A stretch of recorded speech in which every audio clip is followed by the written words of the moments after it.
প্রিয় শিক্ষার্থী, আমার হাতে দেখতে পাচ্ছেন এটা হচ্ছে নতুন যে বইটি, নতুন যে সংস্করণটা করা হয়েছে নবম দশম শ্রেণীর বাংলা বই। ক্যামেরায় হয়তো উল্টো দেখা যাচ্ছে।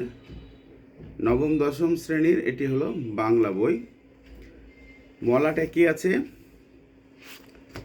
ভেতরে লেখাগুলো প্রায় এক, কিন্তু কিছু কিছু পরিবর্তন আনা হয়েছে। আমরা জানি যে যে গল্পগুলো থাকে, কবিতাগুলো বা গল্পগুলো থাকে, এগুলো থেকে কিছু অংশ সিলেবাসভুক্ত করা হয়।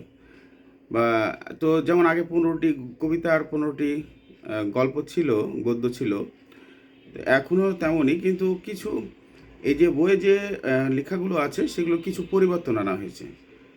যেমন সেলিনা হোসেনের একটা প্রবন্ধ ছিল রক্তে ভেজা 21, যদিও এটা সিলেবাসভুক্ত ছিল না, বইয়ের অন্তর্ভুক্ত ছিল, এটা এখন আর নাই। আর হুমায়ুন আহমেদের নিয়তি, এটা সিলেবাসভুক্ত ছিল, এই নিয়তিটা এই নতুন বইয়ে নাই। সাথে হলো মোহাম্মদ জাফর ইকবালের একটা প্রবন্ধ ছিল তথ্য প্রযুক্তি, সেটাকেও এই বই থেকে বাতিল করা হয়েছে। আর বাতিল করার পরে শুধু একটা প্রবন্ধ যুক্ত করা হয়েছে, সেটার সংকলিত প্রবন্ধ আমাদের নতুন গৌরব।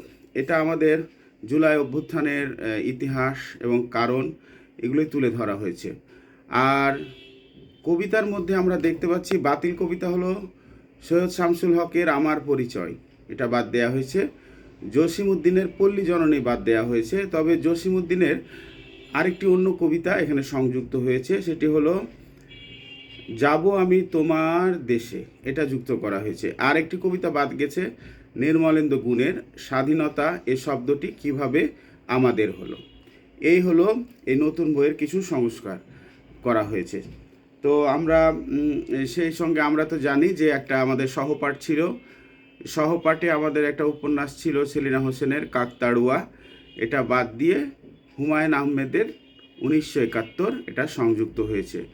আমি এটা কেন বললাম, কেন খুব জরুরি বিষয়টা, যে আমরা সাধারণত পুরনো সিলেবাস, তারপরে টেস্ট পেপার, তারপরে নানা রকমের প্র্যাকটিস করি বিভিন্ন লেখাগুলো পুরনো প্রশ্ন থেকে, পুরনো বোর্ড থেকে, এবং তো সেইগুলো করার ক্ষেত্রে আমরা সতর্ক থাকবো কি কোনগুলো বিগত সালে ছিল না, কোনগুলো আমাদের সাথে এখানে যুক্ত হয়েছে।